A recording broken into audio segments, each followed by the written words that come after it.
Hello there, it's Peter here again from Writer's Life, and today, past or present tense, the pros and cons.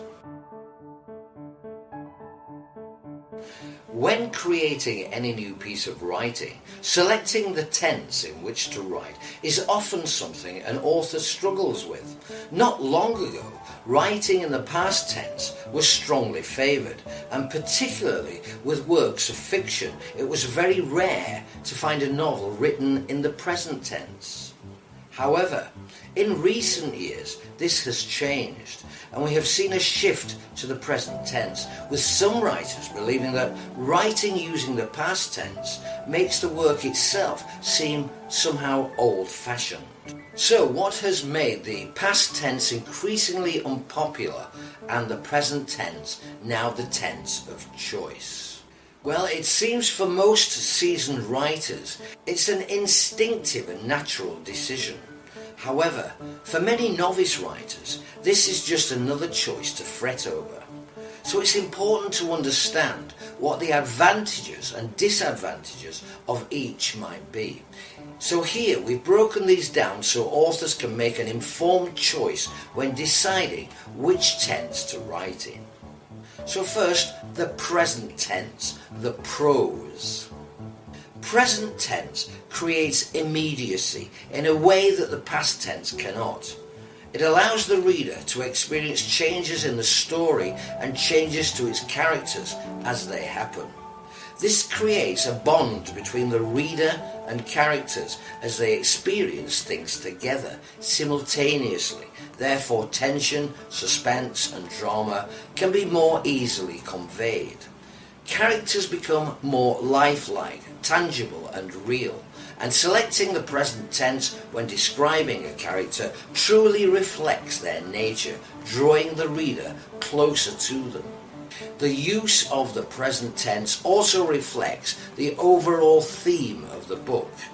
If your book tells a story of events that happened to your main character in the past, but he or she tells them in the present tense, the effect can be very powerful. Simply by telling the events in this way, the author is hinting at a past that is very much part of the narrator's present, and perhaps will always be so. Using the present tense in your work also simplifies how we use the other tenses in the story. When writing in the past tense, it's likely that a writer will dip in and out of the other 12 tenses that we use in the English language. However, using the present tense restricts our use of the others, with the majority of stories written in the present tense only, using the simple present, the present progressive, and occasionally the simple past and simple future. Even then, the majority of the writing is likely to be kept in the simple present. This simplicity can be used cleverly to the writer's advantage, conveying clear ideas and allowing the reader to fully immerse themselves in the story with no confusion about when the events took place. And now the present tense, the cons. If employing the present tense in our writing, we become restricted with how we can describe time. Trying to manipulate a sequence of events or change the chronological order will be difficult and potentially confusing to the reader. The point of the present tense is to tell a series of events as they unfold. If you don't want to evoke the feeling that what you are writing is happening now, then the present tense is not a good choice.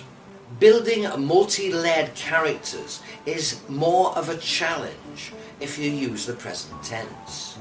Because you can no longer influence the order of events or the duration, it's difficult to put across the character's own personal experience of time, how they understand the past. The more context we have for a character, the more we are able to understand them and their motivations for why they are a certain way now. Without the kind of context flashbacks into the past, there is a risk of the characters coming across as tediously uncomplicated. Suspense is harder to convey with a story written in the present tense. The protagonists of a present tense story don't have any idea what is going to happen to them from one moment to the next, and subsequently neither does the reader. Tension and suspense come from having that knowledge, knowing that something is about to happen, whether the protagonist is aware of it or not. Finally, if we are not careful, use of the present tense can cause us to be sloppy. While the past tense allows us to write selectively and only include necessary plot advancing details in the work, using the present tense more naturally encourages inclusion of mundane, irrelevant details, because such events would happen in a natural sequence of time. Before beginning any work, it is worth thinking about which tense will best suit your story. Each have their own advantages which, if used cleverly, could enhance your work. Whatever you do, make sure you pick wisely, as it's certainly not an easy job to go back and change when you are halfway through your book. And don't forget, if you're struggling to write or finish your book, our free Writer's Toolkit can help. With it, you'll learn how to overcome procrastination, get organised, stay focused, find time to write, and finally get that book published.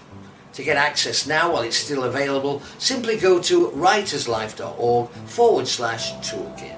That's it for now. Be sure to give us the thumbs up and don't forget to subscribe to our channel for more. And I'll see you next time.